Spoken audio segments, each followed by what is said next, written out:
coming down on me. Here it comes. I'm getting behind the car. It's incredible.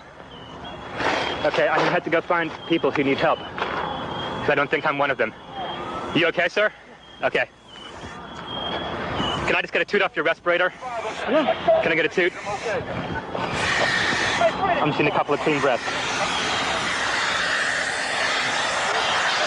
That's good. Okay. Back to you.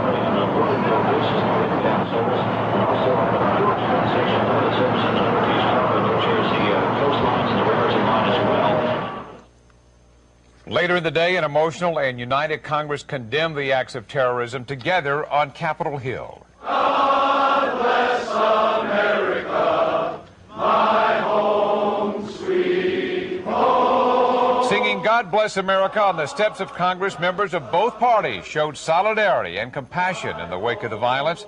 They vowed to move ahead with repairing the country and their agenda. As the representatives of the people, we are here to declare that our resolve has not been weakened by these horrific and cowardly acts. Congress will convene tomorrow. That group appearance was also a symbol of their support for President Bush's leadership. By mid-afternoon, some of the shock had turned to anger. There were cries for revenge, and for a brief time, it looked like it might be coming. A rocket attack lit up the night in Kabul, Afghanistan. There were several explosions at the airport. Afghanistan is the country that hosts and protects terrorist Osama bin Laden. But the U.S. quickly made it clear that we had nothing to do with that rocket strike. Afghanistan leaders believe it was the work of opposition rebels in that country. LAX closed shortly after the disaster became apparent. What is normally one of the busiest airports in the world became a virtual ghost town. Linda Joyce joins us live with what happened today and what LAX may be like tomorrow. Linda.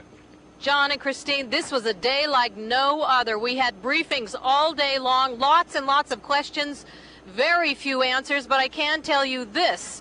This airport is clean. LAX was swept by dogs, police, and they tell us it's ready for operations tomorrow. The third busiest airport in the world became a tomb today following the blast in New York. Miles and miles of roadway empty. No traffic anywhere. Once the airport was closed, FBI and Los Angeles police searched every vehicle entering the grounds, and they searched every building with dogs. A suspicious package was found, and everyone reacts. Some even run for their lives. This turned out to be a false alarm, one of two here at LAX.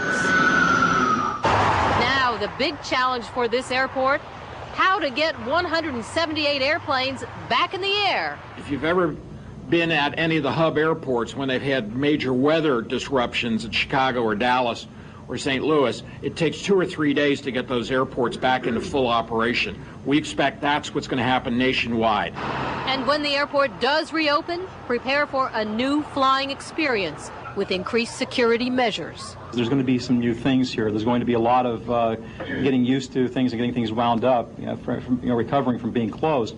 The other thing is, I think there'd be a strong indication that, at least in the very beginning, we would probably restrict the passengers only to go through the screening stations. And I think that just allow a lot of time for that. It was a sight to behold, unlike any other. More than 2,000 flights a day land here. Not today, not now.